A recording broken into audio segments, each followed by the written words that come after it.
Anywhere from 60 to 65% of the cells of the heart are actually neural cells, just as you find in the brain. They gather in ganglia rather than the larger fields of the brain, but essentially in the same function, which John and Beatrice Lacey researched for 30 years under the auspices of the National Institutes of Health and came up with this direct, unmediated neural connection, direct pipeline between the heart and the brain. The fact that there's an ongoing 24-hour-a-day dialogue between the heart and the brain. The three phases of the heartbeat each creates its own initial part of this field effect that surrounds the body. And the first one is very short, but the next one is about 3 feet out, and it's very powerful. They find that they can take a perfectly clear EKG or electrocardiogram 3 feet away from the body. You don't have to touch the body.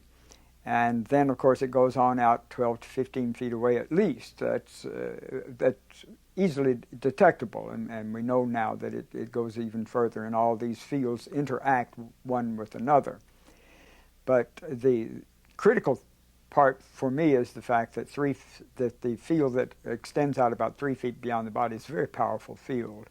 And you get two of those fields next to each other, and they're going to interact, which gets into the whole issue of mother-child relationships, because that field effect and the overlapping of the field effect created by the heart, each individual heart, is where a great deal of very important information lies. We know, for instance, in the new research that's just come out recently, that the mother's emotional state, which translates directly as what the heart frequency is doing in that mother, determines the shape, character, nature, and quality of the growth of the brain, its neural cells, its capacities in utero.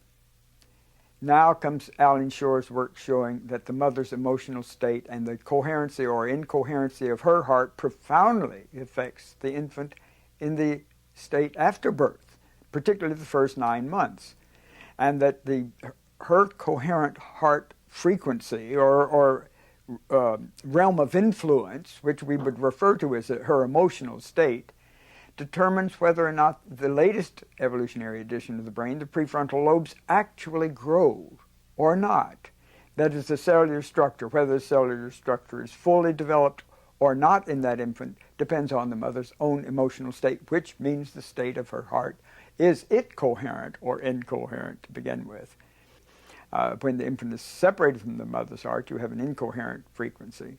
So there can't be entrainment until the infant's heart is brought back into coherency. What brings it back into coherency is its immediate adjacent relationship to the mother's heart.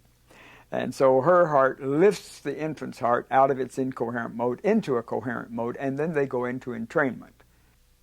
When you speak of entrainment of the heart, you're speaking of a very precise, measurable, simply a scientific fact, that the amplitude and the Hertz value of the heart frequencies is coherent. And if that is, then the infant brought into that frame of work will very quickly reflect that coherence.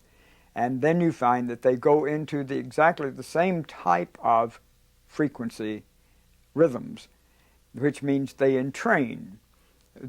You could say the waveforms match, so there's no dissonance. When waveforms don't match, we speak of dissonance. If you're listening to a piece of music and all the waveforms are harmonic, then we hear harmony. And if they should suddenly someone go haywire, we hear dissonance. And the same thing with the entrainment between the mother's heart and the infant's heart. Now this brings about a whole raft of other things. We find that if the infant's heart and the mother's heart are entrained, the brain structures go into entrainment as well. Those frequencies go into entrainment.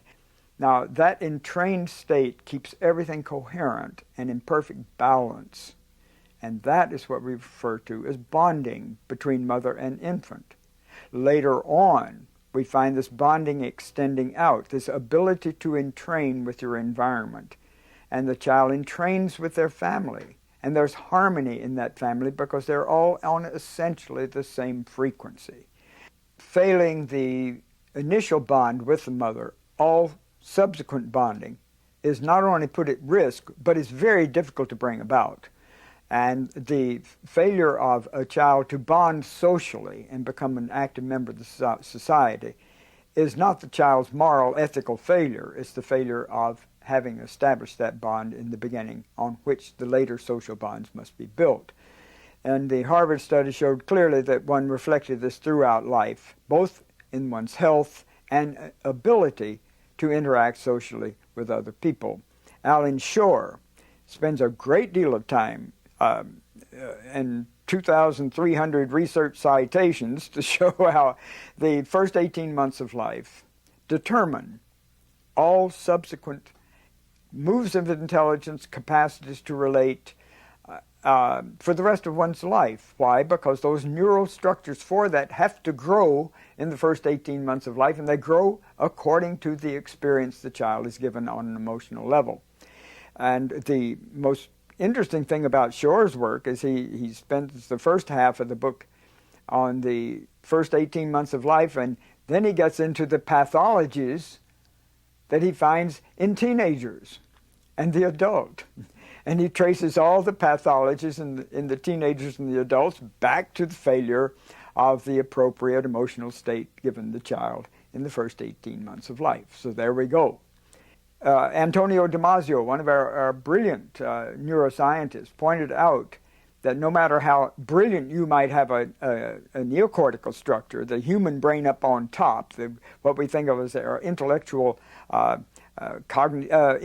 creative brain, that it is critically dependent on the emotional cognitive system, that the high human brain is limited by the limitations of the emotional cognitive brain. Our cognition itself is limited by the emotional system. So if you want to develop higher levels of intelligence in a child, you must first of all have a thoroughly developed emotional cognitive system in that child, or you have no foundation to move on into the higher levels of human intelligence. And it's on this very basis that our whole educational system has been falling apart. Our whole social system is falling apart. Our family systems are falling apart because they're you might say, higher evolutionary intelligence is involved, and we're failing to put in that fundamental foundation of the emotional security, the safe space, the bonding of that infant with its mother. And from conception on, that bond must be made.